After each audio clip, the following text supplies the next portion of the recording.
Hey, what's up, mortals? It's Miggy Sawdust here with a new video for you. Welcome to Season 2, Episode 1 of What If Deku Had a Luck Quirk. Just wanted to greet you all by just saying sit back and relax. You're in for a treat. Let's get started. What's happening? How did this happen? The night sky was bright as day as the powerful flames licked the air, dyeing it a deep shade of blue. It was a troubling sight, seeing the smoke billowing out. It had rapidly caressed the trees into its choking grasp, subjecting all who laid eyes on the sight into a state of heightened panic. The dry, acrid smell coated everyone's skins and clothes, sticking to them like thick, heavy mucus. Everything was burning up, and Kota could feel the sheer volume of heat radiating from the ominous light on his skin, causing it to flush ever so slightly in pain. It was only a moment ago that Bakugou managed to win against Muscular, saving the young child at the sacrifice of one of his arms. The limb was purple and blue, bruised and broken from the fight, and the blonde had concern written all over his face as they fled the scene. The villain he had defeated had mentioned how the night was just a free rampage. They had the option to just turn up and take their little friend back, but it would be more chaotic to the Hero Society if they took them back with a scene. At first, the human grenade was suspicious of a traitor amongst the class, but when the A-rank villain asked for the location of Izuku from 1A, the student only saw anger. Demanding to know the reason why was only met with silence, and not the pleasant kind, as the bulking man oozed a thick intent to kill. Now that he was knocked out, Bakugou grabbed Kota and immediately ran off. That acrid smell of burning trees filled Bakugou's nostrils as he tried to find Izawa. He needed to find Izuku, and nothing else motivated him. His mind was a mess, and everything was cluttered. Panic breaths rapidly gasped in and out of his lungs as the camp's lounge came into sight. I'm sorry. Kota finally spoke up after clinging to the blonde's back in silence. He let the human grenade have a temporary break from his own thoughts, and the student recollected himself. Tears gathered at the corner of the young child's eyes as he tried to speak up again. His words were shaking from emotions he didn't know existed in himself, as he apologized. He said something about not being missed before just disappearing last night. I tried to find him, but... That dumbass! Bakugou reassured the boy, who had reminded him of himself from a while back, as they came into view with Izawa. I'll get him back. The explanation of the situation came tumbling out in a rush of words to the homeroom teacher, whose eyes worriedly glanced at the bruised and battered skin on Bakugou's broken arm. He couldn't squeeze a comment in before the blonde started to run off again, but managed to yell an order as Bakugou disappeared into the bushes again. He sighed as if trying to release the tension from his mind, hoping the hot-headed child, as well as the rest of the class, would stay safe. Kota's small hand squeezed around the adult's finger out of fear, and Izawa gently returned the gesture as reassurance. The child had gone through a lot, and the teacher wanted to make sure he was okay. Izuku's always been one of my more distant students. He's very hardworking and cares for everyone a lot more than they all realize. He's got luck for his body, but not for his mind, so right now, he's currently just trying to find himself. The words trailed off slightly as Izawa realized a few things at that point. He was aware vaguely that Toshinori had an enemy who could take and give quirks as a result of the Nomu discovered at the USJ. From tone alone, the Eraser Hero had figured out that whoever was behind the League of Villains must have been someone All Might had met before, and if the person was still around, it meant the number one hero had failed to catch that man. That fact alone made the League a large target, but he was so busy trying to dig out information on them that he missed an important fact. All Might's enemy could take away quirks, and Izuku wanted nothing more than to get rid of his quirk. Shit. Was it a threat? Was it a bribe? When could it have? The time Kurogiri kidnapped the kid temporarily. Multiple dots that had made no sense alone immediately connected, and Izawa's concern bubbled like a kettle about to scream. So, he's going to find himself? Kota snapped the teacher out of his thoughts, and the tired hero nodded. He knew there was no point in trying to curse at his own shortcomings, and instead looked to what he could do. He could only wish that the worst had not come to pass, but even if it did, He was going to believe in his student. The child who held his hand gave the man another gentle squeeze, and Izawa returned the gesture again. I'll do whatever I can to help him come back. Mandalay's message reached everyone's ears as students were given permission to use their quirks. The urgency of the situation was emphasized, and if it wasn't bad enough, the end of the message caused guilt to build in another student. Chaos reigned across the training camp, terrorizing students as fire and poisonous smoke spread rapidly. Some had to fight as others ran for their lives. Some were hidden and others tried to help. Out of them all, Shinso cursed under his breath as he ended up bumping into Todoroki. Earlier, when everyone set off in pairs for the test of courage, Shinso was with Izuku, and they were the fourth pair, just after Jiro and Hagakure. When the fire started, a blonde girl had come out of nowhere, attacking the newest hero student who had been caught off guard. The insomniac's blood gushed from his arm, splattering on Izuku's face, and seeing Izuku with a blood-soaked expression, the villain let out a squeal. She introduced herself as Toga Himiko, calling herself Izuku's new family, and the mind manipulator couldn't figure out the subtle reaction Izuku had. What is going on? Despite being more inexperienced, the student did recognize the urgency of the situation, and immediately activated his quirk. He turned his attention to the blood-loving villain, but then it all went black. By the time he had regained his senses, he found himself on the ground, and alone. Izuku was gone. Across the forest, Midoriya quickly identified his new emotion as baffled, as Toga refused to let go of his hand. He was still adjusting to his class, casually coming close, and the last time he had contact was during the sports festival. Even then, he was scared of coming close, and was worried when everyone fell over after the cavalry battle ended. Yet now, the girl before him was not only unfazed at the branches that occasionally fell horrifyingly close to her, but grinning like no tomorrow. She actually seemed to genuinely like him despite their first meeting, and was in her own world, babbling about how good he looked covered in blood. Her grip was tight, and despite the irony of her literally dragging him towards the League of Villains, he felt oddly comfortable. Was this how it felt when someone actively wanted him around? They reached the clearing where a scarred man waited patiently for them with Kurogiri standing by. Seeing the two approach, he called for the rest to return, and Izuku watched as the villain sighed heavily. Just call me Dabi. Those brief words were all the introduction he gave, but Izuku had no time to dwell on it, as Toga waved her arms frantically at another villain. She seemed excited to introduce this one as he reflected the same energy as her, calling himself twice. However, the second he did, his personality changed and immediately told the two to stop bothering them. It was a whiplash of contrasting emotions and the complete opposite of what Midori was used to. The two villains continued to chat while the student quietly stood by. Before, he barely spoke to anyone and never knew when it was a good time to join a conversation. He was too socially inept to know how to talk, but somehow, it didn't seem to be the case right now. In fact, he felt comfortable not to talk, and instead just listened. What was going on? More villains arrived, each with their interesting personalities, and gave no regard to how Izuku may or may not have felt. They were just themselves and didn't question each other. Kurogiri disappeared to go retrieve Spinner and Magne, and by the time he returned, Dabi told everyone to retreat. Stop right there! A cloud of dust suddenly filled the area, catching their attention as a large figure emerged from the dissipating mess. It was Bakugou, Todoroki, and Shoji, sitting on top of another villain who apologized to the unexpected guest. The blonde hero made direct eye contact with his friend, and paused when he noticed that Izuku was not bound in any way. The luck manipulator just stood there, and Bakugou couldn't understand why. Mister, out of the way. A sudden blast of brilliant blue flames engulfed the area where Mr. Compress had been crushed, and Bakugou grunted heavily as his only good arm was caught in the flame. Shoji also winced in pain, and Todoroki had to face twice, suddenly rushing him.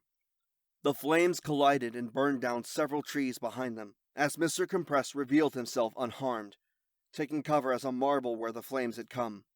Strolling over, he gave himself a grand introduction to Izuku before rummaging into his pockets. A sound of confusion escaped, and Shoji smiled before showing off a marble in his hand. Apparently, The magician had taken an interest in Tokoyami and captured the boy, but the multi-armed student had grabbed his friend back during the crash. Do you want to... Mr. Compress claimed that losing the marble was not a worry, and Kurogiri opened the portal for the villains to escape. Twice ran in, quickly escaping Todoroki's ice, and Compress smiled before removing half of his mask. A tongue stuck itself out, taunting the hopeful students with another marble. Under the light that emanated from the fire, a reflection of Tokoyami could be seen. It was the wrong marble. At that moment, chaos rained down as a beam of light hit the masked man's face. The students scrambled to grab the marble as Dabi sighed and hopped into the portal. Everyone else also disappeared as Compress complained about his show being ruined. Toga was second to last to hop into the teleportation space, holding her hand out to Izuku, who was the last one standing. Izuku! Bakugou rushed forward, explosions erupting as the boy forced him through his injured hand. The luck manipulator glanced at his friend from over his shoulder, and sighed as he slowly turned his back. Maintaining direct eye contact, he spoke gently. This video is sponsored by Skillshare. With the services Skillshare provides, you can gain access to many in-depth tutorial videos on basically anything you want to learn. Each class that they have is bound to help you with your creative endeavors. Do you want to learn how to make videos like this one? Do you want to learn how to write scripts or edit audio? Skillshare has you covered. And with our link, you can have a 14-day free trial. So what are you waiting for? Click the link now and get 14 days worth of free classes. Link in the description below. Katsuki. He lifted his hand and held him up in the rushing boy's path, staring at the desperate face through his fingers. It may have been a trick to the eyes from the light of explosions, but Bakugou's body was illuminated in a soft, warm light. He was a hero, desperately trying his best, aiming for the top. He was an outstanding student who excelled at everything. He was even the one acknowledged by All Might. The boy before him was Katsuki Bakugou, a hero in training who had a bright future.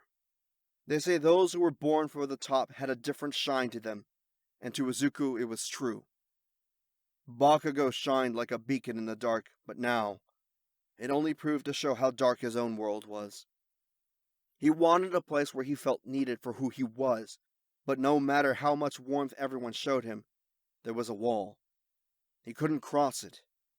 No matter how hard he tried, he just couldn't feel the connection, and after tasting happiness, it showed him how much he was deprived of the emotion. Turning back, he gently placed his outstretched hand in the patiently waiting villain's blood-covered one. They squeezed him warmly as Bakugou was finally in reach, and started to pull him through. I'm sorry. Say sorry to Auntie and Uncle for me too. And with that, he disappeared. Bakugou skidded to a halt just past the portal, hands quivering as they had just missed his friend. The tree shook as his scream of frustration echoed out loudly, and his classmates could only look down in disappointment as they could only guess why they heard the cry of sorrow. With the fire still raging in the background, Bakugou swore that he would talk some sense into his friend.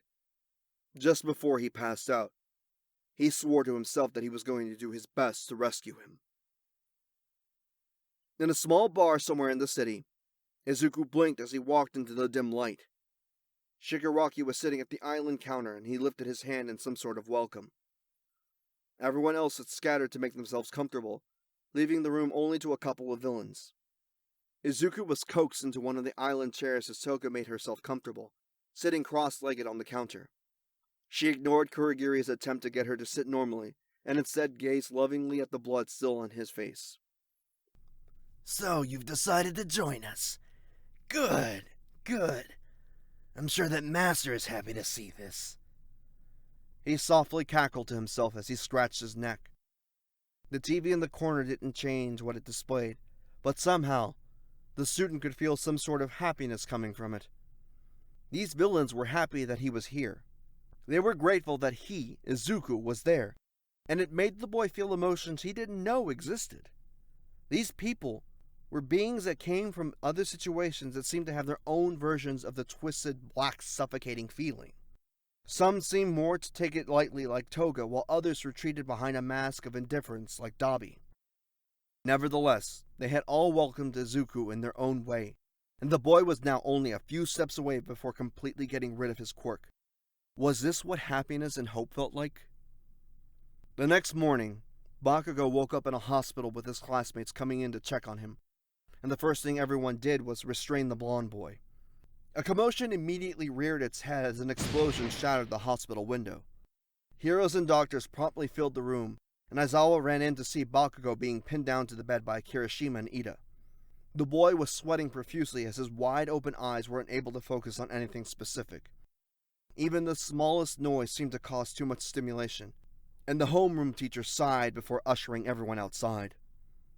Bakugou was being consumed by his own relentless mind, and not a single sound escaped his ragged breath. He gripped the hospital sheets tightly, as if to stop himself from falling into the depths of despair, as his muscles spasmed in ways that truly scared him. Pulling his scarf off, Izawa gently wrapped the fabric around Bakugou's head, covering his eyes and ears as he gently sat on the bed next to him.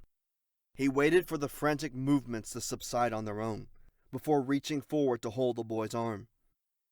The contact caused an initial jerk from shock, but the blonde started to calm down as he realized that what was in his mind was just his thoughts.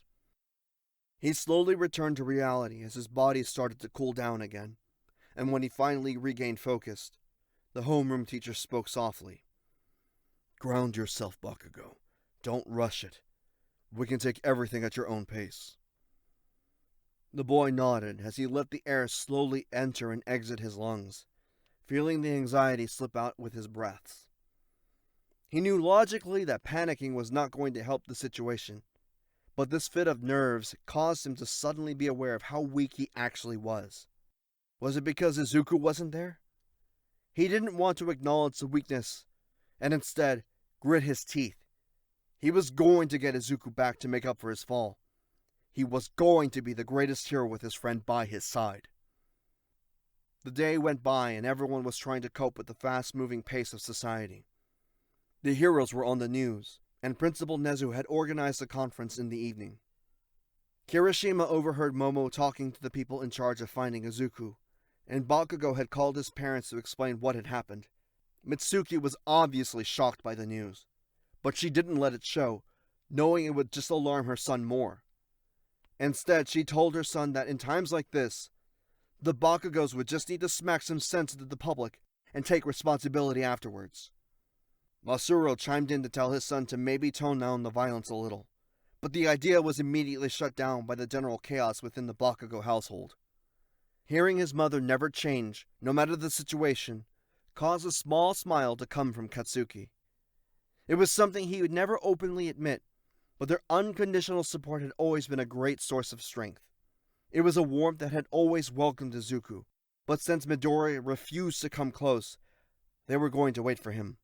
Until now, that was, since the explosion igniter decided he was going to bring his friend back no matter what. Night fell, and Bakugou met up with Momo, who he had spoken to earlier. Kirishima had attempted to get Bakugou to stay put, since the heroes were on it anyway, but instead, the blonde demanded for another tracking device. Shinso had also come along, as he felt guilty for being by Izuku's side and just letting him slip away, resulting in a party of 3. Just before they could leave, however, Ida and Todoroki also joined them as they both felt responsible and wanted to bring back a friend who had been there during their own turning points. As the hero students hopped on a train and headed in the direction the tracking device showed, Izuku had found himself in a peculiar position. Kurogiri had teleported him before All for One, but before Midori could step closer, a small malfunction occurred, and the breathing apparatus on the villain's face needed immediate attention. It seemed that no matter how much time was passing, Izuku was not going to get his quirk removed for that day at least. Returning to the bar, the sound of chatter filled the air as Toga and Twice babbled on and on, with Magnate joining in occasionally. The 3 of them seemed to get along really well, and with them consistently talking with no filter, Izuku felt closer to the idea of friends than ever. These people before him had easily done what had taken everyone else misunderstandings and time to accept. It really did feel like he belonged. Night fell, and Shigaraki sadistically grinned as he turned on the news. Every single news channel was distracted at the previous night's catastrophe, and the league's leader was more than happy to indulge in the triumphant feeling of his glory. Since Stain was quietly detained, his Nomus had already been the image of fear from both the incident and the USJ. With the appearance of both new villains and a new Nomu called Chainsaw, the public were rightfully up to their necks with anxiety. After all, it seemed that the number of Nomus the League had were unknown, and the villains had the heroes walking at their pace. If that wasn't enough, Izuku of 1A, the one who placed first in both beginning races of the sports festival, had apparently turned traitor. Did this mean there was no hope even in the future generation? Just how corrupt was everything behind the scenes? The questions were on everyone's mind, and no one could give an answer that could satisfy all. The peace everyone had taken pleasure in was now starting to crumble, and the heroes were really stuck between a rock and a hard place. A traitor. Izuku knew what he had signed up for the second he took the hands of a villain, but even so, the words stung his consciousness like a knife through butter. His thoughts were suddenly interrupted as the sound of the doorbell rang. To contrast the sudden agitated state of everyone in the room, a lazy voice yawned outside asking about a pizza delivery. Everyone's guard lowered briefly for a second, but that was clearly a mistake as the wall behind Spinner suddenly caved. Kurogiri, gate! A wave of emotion washed over Izuku as he stood alone, mind spinning in circles as screams of confusion broke out. Within a second, everyone apart from himself was entangled in a prison made from wood, and Kami Woods had held everyone present in place. Dobby came downstairs to see the commotion as he was upstairs in a separate room when Gran Torino jumped in to knock the man out. Everything was crumbling again before him. Everything was being taken away again. Izuku watched as the chaos broke loose before him, and struggled to figure out which side it was truly right. He had never really felt safe in the public as anyone who knew of his quirk was either jealous or scared of him. Hero Society seemed to be a better fit as everyone was strong enough to not feel too scared, but the jealousy was still there in the beginning. It took time and effort for the class to actually start talking to him, and although the result was rewarding, there seemed to be some sort of wall between Izuku and the world. It was a bit different with the villains. He had never been truly free anyway, and for some reason, running in the streets with people equally mistreated somehow made his situation not that bad. It left a bad taste in his mouth, but between a side that wanted him for himself and a side that would put him in confinement for a small mistake, the heroes weren't looking welcoming.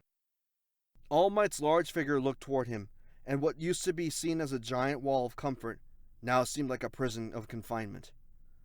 Were the heroes there to capture him and throw him in a place alone? To be kept in a place of constant surveillance so that his quirk didn't hurt anyone? On one hand, Izuku would happily rot away if it meant no one else was hurt. But deep down, if he had a choice, Izuku didn't want to just survive. He wanted to live. All Might's shadow covered his body, and the boy pulled his scarf tighter around his neck.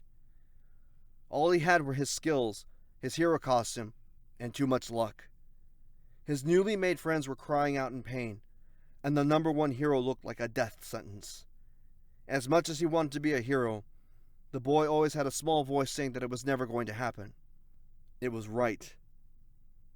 The floorboards of the old bar suddenly broke underneath All Might's weight, catching the man off guard, causing many of the heroes present to lose their balance. Specifically Edgeshot, who then accidentally awoke the knocked-out Kurogiri back into consciousness. Gran Torino saw the change in the Warp Creator's state, and immediately hopped forward, but from the corner of the veteran's eyes, he saw a shadow move. It was Izuku who had used the brief moment of confusion to slip into the darkness, and although his presence was noticed, the old hero collided with Kami Woods before leaping forward again to knock Kurogiri out. Shigaraki was loosened in that moment, letting his fingers touch the wooden prison, freeing himself and letting his thin body slip out. Picking up a nearby chair that was originally meant for any hostages, the man-child threw the object at his hated enemy. He seemed to be communicating with someone as he spoke to himself, just before more chaos broke loose.